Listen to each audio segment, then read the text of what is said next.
दोस्तों, हमेशा से यही तो कहा जाता है, यही तो हम सुनते आए हैं ना कि माता-पिता के पैरों के नीचे तो जन्नत होती है, स्वर्ग होता है। बिल्कुल, कितनी तकलीफ़ों के साथ वो अपनी संतान को जन्म देके उन्हें पालते हैं, है ना? बड़ा करते हैं और कहीं न कहीं ये बात भी बिल्कुल सच है कि अपने लिए कटौती करेंगे खर्चों में, लेकिन अपने बच्चों को अच्छे से अच्छा जीवन देना चाहते हैं, अच्छे से अच्छा उनकी लाइफ को सेट करना चाहते हैं, उन्हें खुशियाँ देना चाहते हैं। ऐसे में क्या पेरेंट्स के साथ टॉक्सिक वर्ड जोड़ना उचित होगा? क्या ये कहना उचित होगा कि टॉक्सिक पेरेंट्स? चलिए, इसी विषय पे आज हम कुछ चर्चा करते हैं।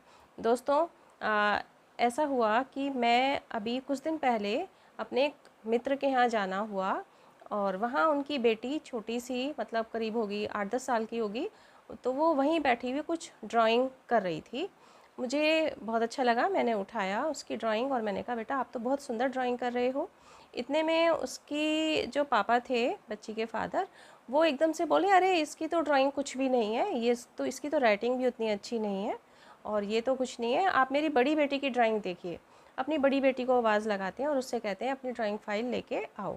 तो वो बड़ी बेटी जो है वो ड्राइंग फ़ाइल लेके आई। वो कुछ और 2-3 साल बड़ी रही होगी छोटी वाली से, और उसकी ड्राइंग फ़ाइल वो हमें दिखाने लगे। अब दोस्तों, किसी और ने नोटिस किया या नहीं किया, लेकिन छोटी वाली बेटी जिसकी ड्राइंग फ़ाइल मैंने पहले देखी थी, उसकी आँखों की उदासी मेरे से छुप नहीं पाई। कितनी छोटी सी बात लगती है ना ये देखने सुनने में। और आप अगर पेरेंट्स हैं तो आप में से अधिकतर लोग भी ऐसा करते होंगे, या अपने बचपन में आप में से कुछ लोगों ने ये सारी चीज़ें ज़रूर सुनी होंगी। आप कहेंगे छोटी सी तो बात है, ये इसमें क्या बात है? देखिए, बच्चे छोटे से होते हैं, छोटे बच्चे होते हैं, उनका मन भी उतना ही कोमल होता है और ये चीज़ें उन्हें बहुत तकलीफ़ देती हैं।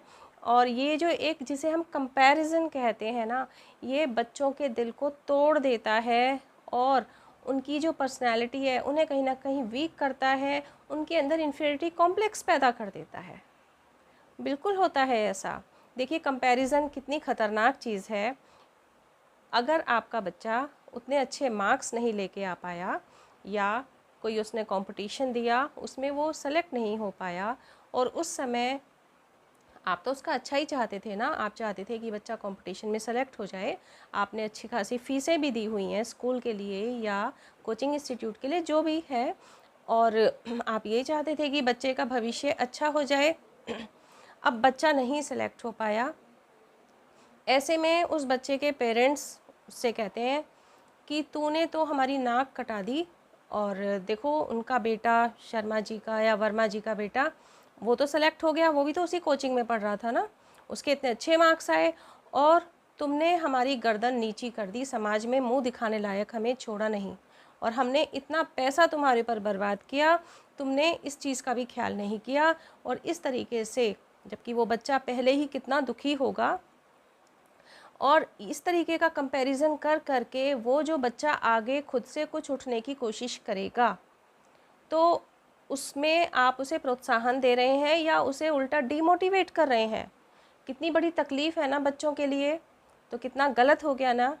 तो ये वाला जो गुण है, ये टॉक्सिक ट्रेट में आता है ना। इसके अलावा दोस्तों, कुछ पेरेंट्स क्या होते हैं कि अपने ड्रीम्स को बच्चों के ऊपर लाद देते हैं। किस तरीके से? देखिए, कि मैं बचपन से चाहता था कि मैं आईआईटी से इंजीनियर बनूं, है ना, या कुछ और प्रोफेशन, कोई सा भी आप एग्जांपल ले सकते हो, बहुत होता है ये तो। और लेकिन मेरे पेरेंट्स का इतने मीन्स नहीं थे कि वो मुझे इस तरीके से पढ़ा सकें, तो मैं अपने बच्चे को अच्छे से अच्छा एजुकेशन दूंगा और उसे मुझे भी इंजीनियर ही बनाना है, आईआईटी से ही मुझे उसे पढ़ाना है। बहुत अच्छी बात है, बिल्कुल हम सब ये कहते हैं कि हाँ, अपने बच्चों के लिए ही माँ बाप अपनी ज़िंदगी लगा देते हैं पूरी तरह से।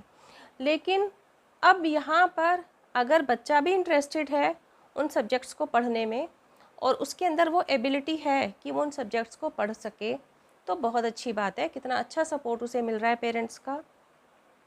लेकिन एक तो ड्रीम्स का बोझ बच्चे के सिर पे लाद देना, और दूसरी बात ये कि अगर बच्चा उन सब्जेक्ट्स को पढ़ने में इंटरेस्ट नहीं लेता, उसको नहीं अच्छा लगता उन सब्जेक्ट्स को पढ़ना, या उसका बच्चे का ड्रीम कुछ और है, उसके अंदर एबिलिटी कुछ और है, लेकिन ज़बरदस्ती अपने ड्रीम्स को उसके ऊपर लादना कि नहीं तुम्हें हमारा ये सपना पूरा करना ही है और तुमने ऐसा नहीं किया, तो फिर उसको इमोशनली ब्लैकमेल करना कि नहीं तो ऐसा हो जाएगा वैसा हो जाएगा करके, और ज़बरदस्ती बच्चे को वो सब्जेक्ट्स दिला दिए गए, बच्चे को कोचिंग इंस्टीट्यूट में एडमिशन दिला दिया गया, लाखों रुपए खर्च किए गए, और जबकि बच्चे को वो सब्जेक्ट समझ में ही नहीं आ रहे।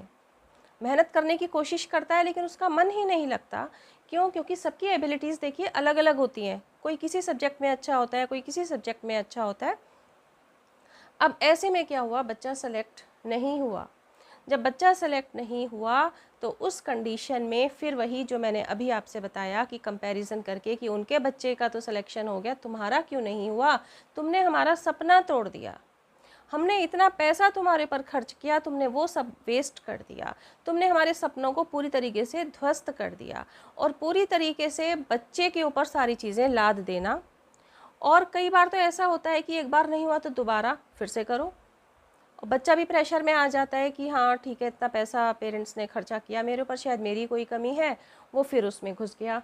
और जब इतना आसान तो है नहीं, उस साल भी नहीं हुआ उसका सिलेक्शन। अब उस कंडीशन में बच्चा पूरी तरीके से फ्रस्ट्रेटेड हो चुका है।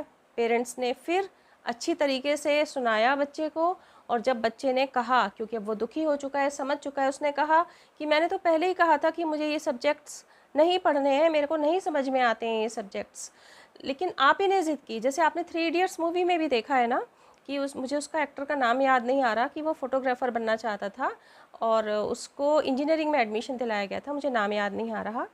तो आप उसी तरीके से कह सकते हैं, लेकिन वहाँ पेरेंट्स समझ गए, लेकिन कुछ पेरेंट्स नहीं समझ पाते हैं। और जब बच्चे ने कहा कि भाई मैं तो पहले ही ये कह रहा था, तब वो कहते हैं अच्छा तुम निराले हो इस दुनिया में, हमने इतने अच्छे कोचिंग में तुमको एडमिशन दिलाया, तुम्हारा ही मन नहीं था पढ़ाई में, और खुद को अलग थलग कर दिया, उसके ऊपर पूरी सारी चीज़ें लाद के खुद एक तरफ अलग खड़े हो गए। अपनी हमारी कोई रिस्पॉन्सिबिलिटी नहीं है, अब तुम जानो, तुम्हारा काम जाने, हम तो जो कर सकते थे वो हमने कर दिया। अब बच्चा क्या करेगा, क्योंकि उसके हो चुके कई साल बर्बाद, कैसे वो खुद को मोटिवेट करेगा, भगवान जाने। इसके अलावा दोस्तों कुछ पेरेंट्स होते हैं कि उनमें क्या नेचर होती है, उसमें बच्चे की मदर भी हो सकती हैं, फादर भी हो सकते हैं, क्या हर समय बच्चे के ऊपर बहुत बुरी तरह चीखेंगे, चिल्लाएंगे, मारेंगे, पीटेंगे, हर तरह से उसको सुधारने की कोशिश करेंगे। यहाँ तक कि सिर्फ अकेले में नहीं, कई बार अपने पड़ोसियों के सामने, अपने फ्रेंड्स के सामने, यहाँ तक कि बच्चों के फ्रेंड्स के सामने ही उन्हें चीखना, चिल्लाना, डांटना, मारना सब चालू कर देते हैं।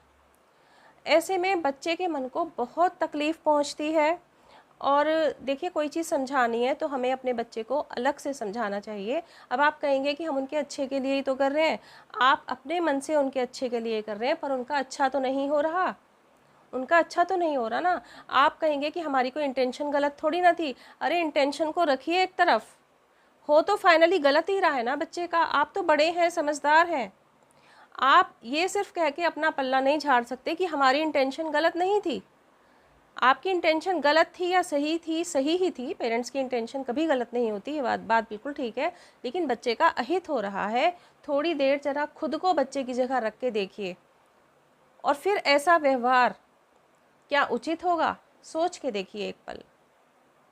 इसके अलावा दोस्तों बच्चों के ऊपर हर समय हर चीज़ का ब्लेम लगाते रहना, और कई बार तो ये जो ब्लेम होते हैं ना कि तुमने ऐसा नहीं किया, तुमने वैसा नहीं किया, और इवन बच्चे बहुत बड़े भी हो जाते हैं, 40 प्लस भी हो जाते हैं, और उसके बाद भी पेरेंट्स के द्वारा, यहाँ पेरेंट्स कोई भी हो सकते हैं, पेरेंट्स माने मम्मी पापा भी हो सकते हैं, सास ससुर भी हो सकते हैं, कोई भी हो सकते हैं, मतलब खुद उनके इतने इतने बड़े बच्चे हो गए हैं, मतलब उनके बच्चों के, और 40 प्लस हैं, और उसके बाद भी उनको हर बात के लिए ब्लेम करना, तुमने ऐसा नहीं किया, तुमने वैसा नहीं किया, और बुरी तरीके से फ्रस्ट्रेट हो जाते हैं। और जब ऐसी कंडीशन में बच्चे थोड़ा सा अलग हो जाते हैं कि अब ठीक है, अब क्या करें, है ना, नई सोल्यूशन है, तो ऐसी कंडीशन में फिर पूरी तरीके से ब्लेम उनके ऊपर लगाते हैं, बच्चों की तरफ, कि ये तो हमारी सुनते ही नहीं और हमारा इस उम्र में ख्याल नहीं करते, फिर ऐसे ब्लेम्स उनके ऊपर लगा देते हैं। बहुत पेनफुल सिचुएशन ये होती है। इसके अलावा दोस्तों क्या होता है कि इतनी सारी बातें, यही नहीं और भी बहुत सारी चीज़ें होती हैं जो पेरेंट्स अनजाने में बच्चों के साथ इतना गलत कर जाते हैं कि बच्चों का जो पूरी पर्सनैलिटी है वो वीक हो जाती है, उनका प्रेजेंट ख़राब होता है, उनका फ्यूचर ख़राब हो जाता है। और हर बात के पीछे ये कह देना कि अरे हम जब रिज़ल्ट ख़राब देखा ना किसी चीज़ का, तो फिर ये कह देना कि हमारी इंटेंशन तो भाई अच्छी थी, हमारी नीयत तो अच्छी थी, हमने थोड़ी ना तुम्हारा गलत चाहा था। अरे आपने गलत नहीं चाहा, आपकी इंटेंशन गलत नहीं थी, बिल्कुल सही थी, लेकिन बच्चे का गलत हो गया।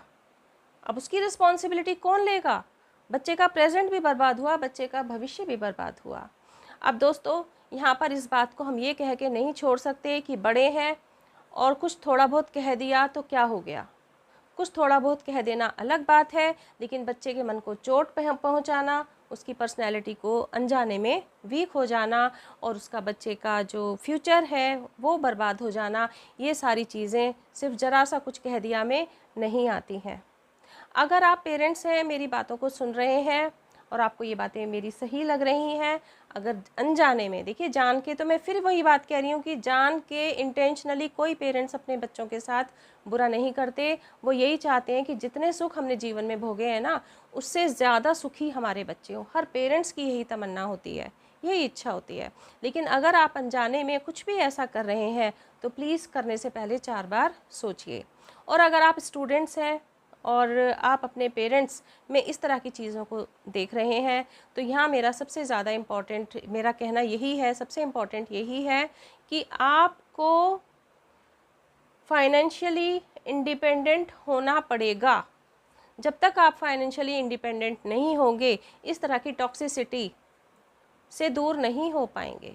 और फाइनेंशियली इंडिपेंडेंट होने के लिए आपको अपना गोल बनाना पड़ेगा और अपने लक्ष्य को पूरा करने के लिए, अपने गोल को पूरा करने के लिए आपको अपना मेंटल स्ट्रेंथ बहुत हेल्दी बनाना होगा, मेंटल स्ट्रेंथ बहुत ज़्यादा बढ़ाना होगा। तो ऐसी कंडीशन में जब आपको इन चीज़ों से अगर गुज़रना पड़ रहा है तो आप किसी तरीके से खुद को संभालिए, अपने मेंटल स्ट्रेंथ को संभालिए और अपने लक्ष्य की तरफ लग जाइए। अगर आप स्टूडेंट्स हैं या जैसे भी आप अपना करियर बनाना चाहते हैं, और फाइनेंशियली पूरी तरीके से आपको खुद को इंडिपेंडेंट बनाना है जल्दी से जल्दी, और इसी में मुझे तो लगता है कि आपकी प्रॉब्लम का सॉल्यूशन है। तो दोस्तों, आपका अपना क्या विचार है इस विषय में, प्लीज़ कमेंट बॉक्स में ज़रूर बताएं। और वीडियो में कुछ भी अच्छा लगा हो तो प्लीज़ एक लाइक ज़रूर करें, फ्रेंड्स रिलेटिव्स के साथ में शेयर करें। दोस्तों, चैनल को अभी तक सब्सक्राइब नहीं किया तो प्लीज़ चैनल को सब्सक्राइब कर लीजिए, बेल आइकन को प्रेस कर लीजिए।